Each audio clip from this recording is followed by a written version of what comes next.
Togo, la principale route qui relie le sud au nord du pays est arrivée à un niveau de saturation maximale tel qu'il est devenu indispensable de l'adapter aux nouvelles exigences du trafic routier en perpétuelle croissance.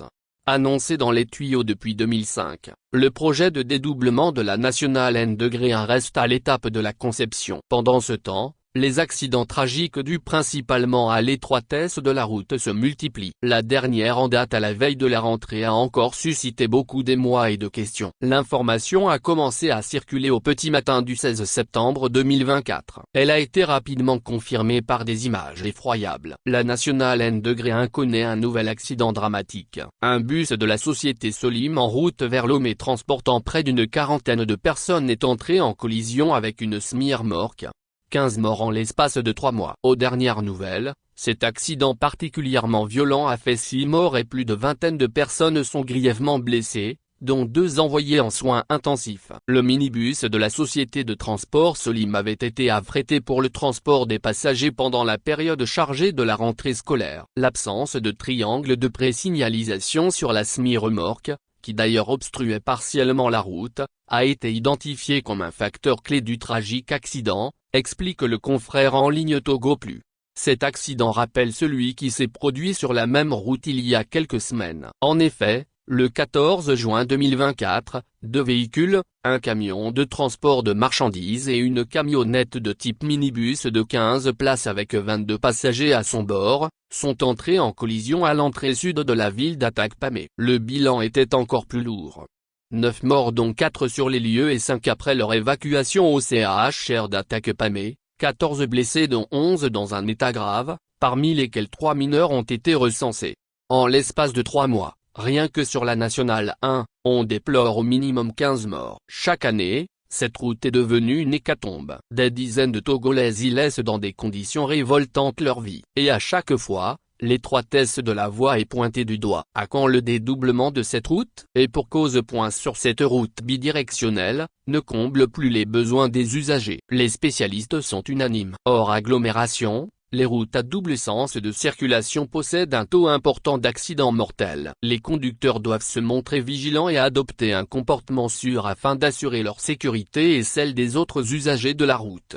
En effet, rouler sur une route à double sens nécessite donc une vigilance particulière. Une vigilance de tous les instants que certains perdent en quelques secondes provoquant des accidents dramatiques. C'est pourquoi des voix s'élèvent depuis des années pour exiger le dédoublement de cette voie empruntée aussi bien par les gros porteurs que les autres. Ce qui explique la gravité des accidents recensés sur la nationale 1. En plus de préserver des vies humaines avec la fluidité de la circulation, le dédoublement de cette route stratégique présente de forts enjeux socio-économiques.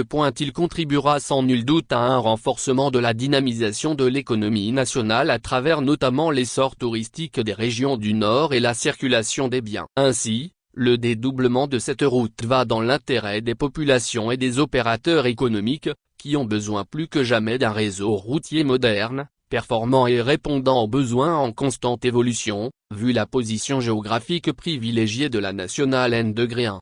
Inertie du gouvernement. Malgré tous ces avantages, le dédoublement n'est pas encore une réalité. Pourtant, pour sa première campagne électorale de 2005, ce projet figure en bonne place dans le programme de Forgnas-Imbe. Bien de projets budgétisés ont été présentés, mais rien de concret. Dans l'axe 1 de ce qui a été vendu aux Togolais comme un programme national de développement PND, le dédoublement de la nationale 1 était le projet phare à réaliser. En 2021, un accord entre le gouvernement togolais et Aris Infrastructure Services. Dans les détails, l'accord de développement conjoint prévoit la concession à partir de la signature du contrat de concession, prévu pour le 3e trimestre 2021, la construction de 2 signes de multiplication de voies dans les 3 ans suivant la signature, les coûts totaux du projet à estimer lors des études préliminaires et à être pris en charge par les actionnaires de la société de projet.